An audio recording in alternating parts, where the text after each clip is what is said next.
Turning to Brexit, Mr. Speaker, I want to pay tribute to my right honourable friends, the members for Halton, Price and Howden, and Uxbridge and South Ruislip for their work over the last 2 years.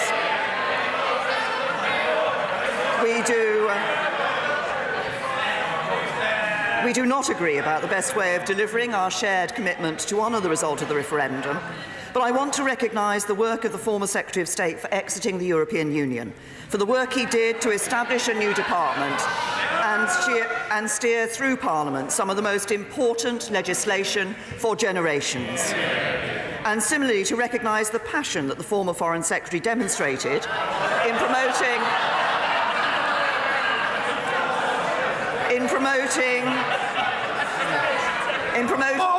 Order! There's a very unseemly atmosphere. I want to hear about these important matters. And I think the House should.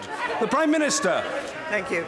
That the former Foreign Secretary demonstrated in promoting a global Britain to the world as we leave the European Union. And I'm also pleased to welcome my honourable friend, the member for Esher and Walton, as the new Secretary of State for exiting the European Union. Mr. Speaker, on Friday at Chequers, the Cabinet agreed a comprehensive and ambitious proposal that provides a responsible and credible basis for progressing negotiations with the EU towards a new relationship after we leave on the 29th of March next year. It is a proposal that will take back control of our borders, our money and our laws, but do so in a way that protects jobs, allows us to strike new trade deals through an independent trade policy, and keeps our people safe and our union together. Before I set out the details of this proposal, I want to start by explaining why we are putting it forward. The negotiations so far have settled virtually all of the withdrawal agreement, and we've agreed an implementation period which will provide businesses and governments the time to prepare for our future relationship with the EU. But on the nature of that future relationship, the two models that are on offer from the EU are simply not acceptable. First, there is what is provided for in the European Council's guidelines from March this year. This amounts to a standard free trade agreement for Great Britain, with Northern Ireland carved off in the EU's customs union and parts of the single market, separated through a border in the Irish Sea from the UK's own internal market. No Prime Minister of our United Kingdom could ever accept this. It would be a profound betrayal of our precious union. And while I know some might propose instead a free trade agreement for the UK as a whole, this is not on the table because it would not allow us to meet our commitments under the Belfast Agreement that there should be no hard border between Northern Ireland and Ireland. Secondly, there is what some people say is on offer from the EU, a model that is effectively membership of the European Economic Area, but going further in some places and remaining in the customs union for the whole of the UK. This would mean continued free movement, continued payment of vast sums every year to the EU for market access, a continued obligation to follow the vast bulk of EU law, no independent trade policy, with no ability to strike our own trade deals around the world. I firmly believe this would not honour the referendum result. So if the EU continues on this course, there is a serious risk it could lead to no deal. And this would most likely be a disorderly no deal, for without an agreement on our future relationship, I cannot see that this Parliament would approve the withdrawal agreement with the Northern Ireland Protocol and financial commitments, and without these commitments, the EU wouldn't sign a withdrawal agreement. Mr. Speaker, a responsible government must prepare for a range of potential outcomes, including the possibility of no deal. including the possibility of no deal. And given the short period remaining before the conclusion of negotiations, the Cabinet agreed on Friday that these preparations should be stepped up. But at the same time, we should recognise that such a disorderly no deal would have profound consequences for both the UK and the EU, and I believe that the UK deserves better. So the Cabinet agreed that we need to present the EU with a new model, evolving the position that I had set out in my Mansion House speech, so that we can accelerate negotiations over the summer, secure that new relationship in the autumn, pass the withdrawal and implementation bill and leave the European Union on the 29th of March 2019. Mr. Speaker, the friction-free movement of goods is the only way to avoid a hard border between Northern Ireland and between Northern Ireland and Great Britain. And it is the only way to protect the uniquely integrated supply chains and just-in-time processes on which millions of jobs and livelihoods depend. So at the heart of our proposal is a UK-EU free trade area which will avoid the need for customs and regulatory checks at the border and protect those supply chains. To achieve this requires 4 steps. First, a commitment to maintaining a common rulebook for industrial goods and agricultural products. To deliver this, the UK would make an upfront, sovereign choice to commit to ongoing harmonisation with EU rules on goods, covering only those necessary to provide for frictionless trade at the border. This would not cover services, because this is not necessary to ensure free flow at the border, and it would not include the common agricultural and fisheries policies, which the UK will leave when we leave the EU.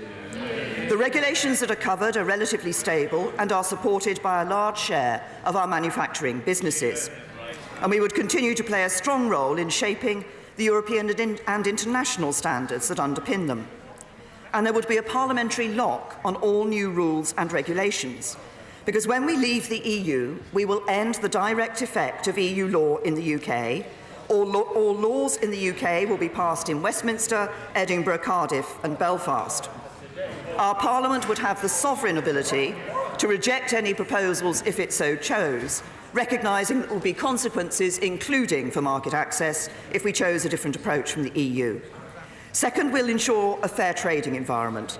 So under our proposal, the UK and the EU would incorporate strong reciprocal commitments relating to state aid. We'll establish cooperative arrangements between regulators on competition, and we will commit to maintaining high regulatory standards for the environment, climate change, social and employment, and consumer protection. Third, we would need a joint institutional framework to provide for the consistent interpretation and application of UK-EU agreements by both parties. This will be done in the UK by UK courts and in the EU by EU courts, with due regard paid to EU case law in areas where the UK continued to apply a common rulebook.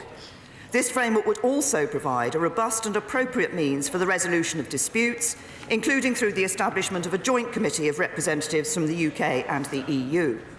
It would respect the autonomy of the UK and the EU's legal orders and be based on the fundamental principle that the court of one party cannot resolve disputes between the two.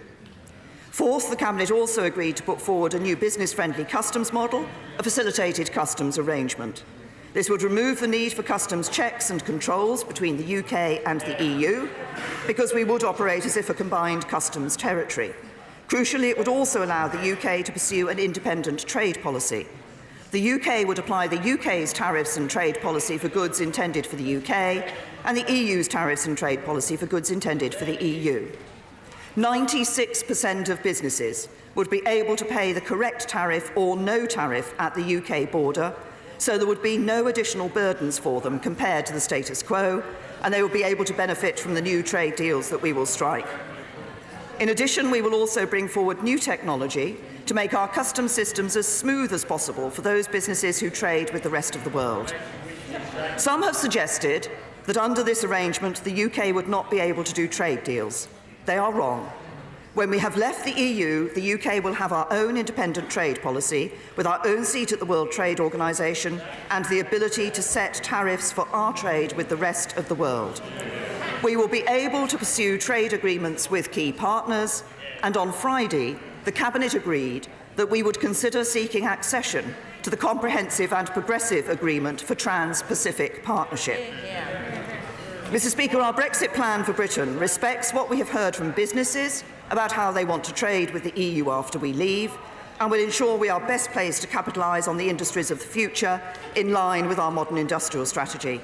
Finally, as I've set out in this House before, our proposal also includes a far-reaching security partnership that will ensure continued close cooperation with our allies across Europe while enabling us to operate an independent foreign and defence policy. So this is not just a plan that is good for British jobs, but good for the safety and security of our people at home and in Europe too.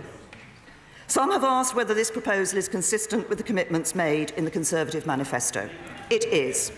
The manifesto said that, and I quote, "As we leave the European Union, we will no longer be members of the single market or customs union, but we will seek a deep and special partnership, including a comprehensive free trade and customs agreement," and that is exactly what the proposal agreed by the Cabinet seeks to achieve. What we are proposing is challenging for the EU. It requires them...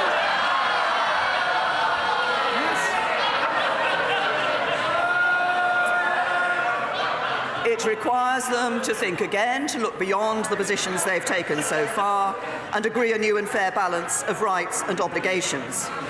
Because that is the only way to meet our commitments to avoid a hard border between Northern Ireland and Ireland without damaging the constitutional integrity of the UK and while respecting the result of the referendum. It is a balance that reflects the links we've established over the last 40 years as some of the world's largest economies and security partners. It is a bold proposal that we will set out more fully in a white paper on Thursday, and we now expect the EU to engage seriously with the detail and to intensify negotiations over the summer so that we can get the future relationship I firmly believe is in all our interests. In the 2 years since the referendum, we have had a spirited national debate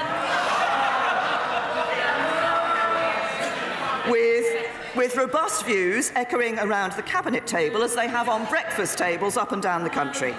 Over that time, I've listened to every possible idea and every possible version of Brexit. Mr. Speaker, this is the right Brexit, leaving the European Union on the 29th of March 2019. A complete end to free movement, taking back control of our borders. An end to the jurisdiction of the CJEU in the UK, restoring the supremacy of British courts. No more sending vast sums of money each year to the EU. Instead, a Brexit dividend to spend on domestic priorities like our long-term plan for the NHS. Flexibility on services where the UK is world-leading.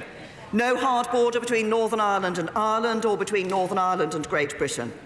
A parliamentary lock on all new rules and regulations, leaving the common agricultural policy and the common fisheries policy, the freedom to strike new trade deals around the world, an independent foreign and defence policy, but not the most distant relationship possible with our neighbours and friends, a new deep and special partnership, frictionless trade in goods, shared commitments to high standards so that together we continue to promote open and fair trade, and continued security cooperation to keep our people safe. This is the Brexit that is in our national interest. It is the Brexit that will deliver on the democratic decision of the British people. It is the right Brexit deal for Britain, and I commend this statement to the House.